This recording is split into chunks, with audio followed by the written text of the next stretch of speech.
The Young Lords Party was a revolutionary Puerto Rican nationalist group based primarily in New York City and founded in 1969. It's easy to remember the Young Lords as just another one of the many radical groups in the late 60s and early 70s dedicated to fighting capitalism and racism. But unlike most of these groups, the Young Lords also deliberately fought sexism and homophobia. And from the records of their activism, it becomes clear that the Young Lords had a nuanced understanding of the interconnected systems of oppression and tried to create an organization that reflected this understanding. We see this when we focus on two party members.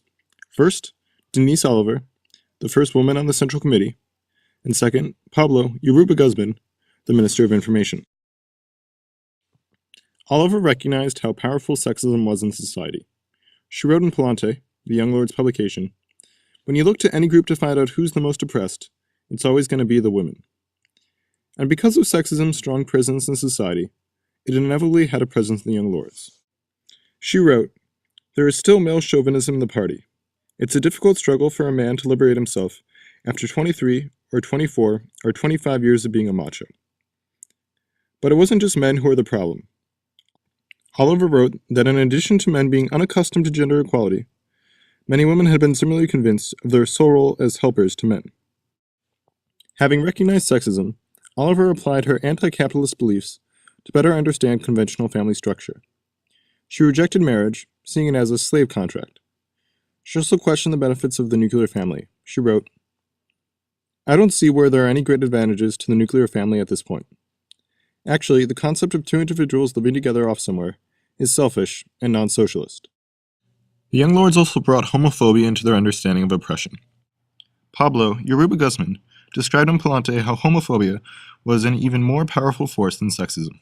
He wrote, "We found out it's a lot quicker for people to accept the fact that sisters should be in front of the struggle than saying that we're going to have gay people in the party." Oliver and Guzman didn't just write about the interconnectedness of oppression in Palante. They actually put these ideas into practice within the party. Soon after the Young Lords in New York was created, women members formed a women's caucus. Oliver, having seen the submissive role women played in the Black Panthers, soon took further action to change the party. By relying on direct action, including a sex strike, women in the Young Lords succeeded. Soon women were appointed to positions of power, and the Young Lords' 13 Points program was changed from demanding that machismo be revolutionary to rejecting machismo altogether. Most other radical groups at the time lacked similar reforms. Early in the party's history, members of the Gay Liberation Front recognized openness in the Young Lords, and some members of the Gay Liberation Front became Young Lords or developed ties to both organizations. After some party members formed a women's caucus, a few women formed a gay caucus as well. Despite these successes, most of the Young Lords remained hostile or apathetic to gay activism. Some members openly derided homosexuality, and most of the ones who didn't kept silent. But if we consider how pernicious homophobia was in the US around 1970, we can appreciate how it's significant that the Young Lords considered homophobia at all. The Young Lords also made some effort to form alliances with other activist groups. For instance, the Young Lords also attended the Revolutionary People's Constitutional Convention in 1970, which was intended to encourage activist groups to look beyond their own specific oppression. In 1970, Iris Morales, another party leader, participated in the Housing Crimes Trial, a public event that brought young militants together with older activists to respond to New York City's housing crisis. These efforts to form alliances with other activist groups, while limited, also reinforced their multifaceted understanding of oppression. Exactly how we're going to respond to the killings of our people. We're not going to sit by and allow more Julios, right, and allow more Carmen Rodriguez abortion deaths. We have to begin to stand up as the people, the Puerto Rican people.